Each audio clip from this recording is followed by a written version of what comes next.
Bismillahirrahmanirrahim. Ya,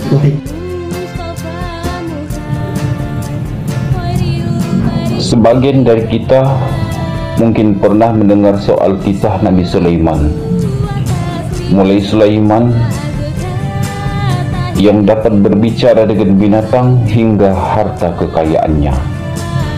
Setiap individu memang memiliki keyakinan masing-masing perihal kisah dan legenda yang datang dari masa lalu.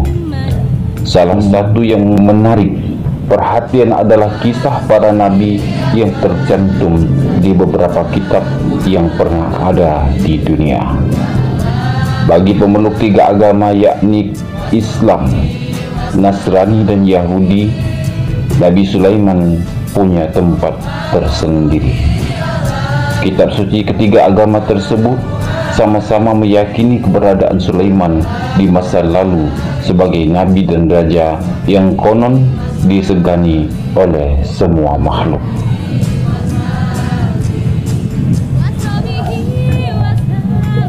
Tak hanya manusia, bahkan binatang, tumbuhan, dan angin pun tunduk kepadanya. Semua ini tercantum dalam kitab suci. Selain itu, meski sudah beratus tahun lamanya, namanya tersebut mungkin masih menyisakan tanda tanya besar, di mana sebagian orang meyakini harta Sulaiman masih ada dan disembunyikan di suatu tempat seperti harta karun. Bahkan ini tercatat dalam sebuah kitab suci bernama Tarawik 2 yang di dalamnya tertulis, sekarang berat emas yang datang ke Solomon dalam satu tahun adalah 636 talenta emas. Selain itu, ia memiliki pedagang, dan dari pedagang-pedagang rempah-rempah, dan dari semua raja-raja Arab, dan dari para gubernur negara. Raja Solomon membuat 200 sasaran emas yang dipatahkan 600 sikal emas pergi ke satu sasaran, dan dia membuat 300 tameng dari emas yang dipukuli 3 pon emas pergi ke satu perisai, dan raja menempatkan mereka di rumah hutan Lebanon. Selain itu, raja membuat tahta yang besar dari gading dan melapisinya dengan emas terbaik, dan semua bejana minuman Raja Solomon adalah emas, dan semua bejana rumah hutan Lebanon adalah dari emas murni.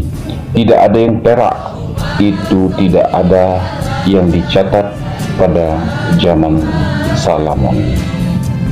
Jadi Raja Solomon melebihi semua raja di muka bumi untuk kekayaan dan kebijaksanaannya.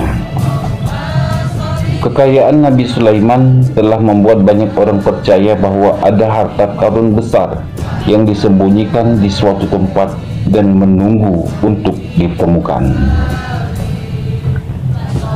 Namun, apakah isi dari harta ini agar tidak pasti dan dapat berkisar antara benda-benda emas dan perak hingga Ark yang lama didambakan perjanjian.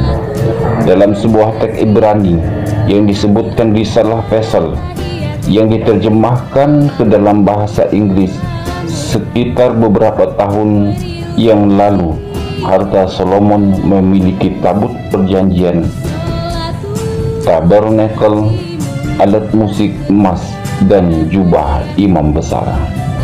Objek lain yang mungkin dari harta karun Sulaiman dapat ditemukan dalam banyak legenda yang menyelimuti kisah dari raja ini. Salah satu legenda seperti itu berbicara tentang Sulaiman yang memiliki cincin materai di mana nama Allah di situ diukir. Dengan cincin ajaib inilah Sulaiman mampu memerintahkan iblis untuk menjalankan perintahnya. Lalu banyak dugaan di mana beberapa peninggalan dan jejak Sulaiman ada di Yerusalem. Hal ini dilihat dari dinding yang dibangunnya di sekitar Yerusalem. Dekorasi batu dalam bentuk dua bintang Daud yang saling bertautan yang dikenal oleh umat Muslim dan orang Yahudi sebagai Khatam Sulaiman. Selain itu, diyakini dinding tersebut berfungsi untuk melindungi kota dari ruh jahat. Simbol ini telah dikaitkan dengan kekuatan supranatural dan perlindungan sejak zaman kuno. Lalu benda yang paling dicari selain hartanya adalah peninggalannya seperti kuil suci yang menurut rumor kini telah diincar oleh bangsa Israel dan diyakini tersembunyi di bawah Masjidil Aqsa yang hingga kini kebenarannya tidak dapat dipastikan. Dalam literatur kuno, Temple of Solomon atau kuil Sulaiman yang dikenal dengan Haikal Sulaiman juga masih menjadi misteri meski umat Yahudi meyakininya keadaannya di bawah Masjidil Aqsa. Sebelumnya pendapat tersebut sudah mendapat banyak pertanyaan dan bantahan, salah satunya dari Israel Finkelstein, arkeolog dari Universitas Tel Aviv yang tak meyakini keberadaannya di sana.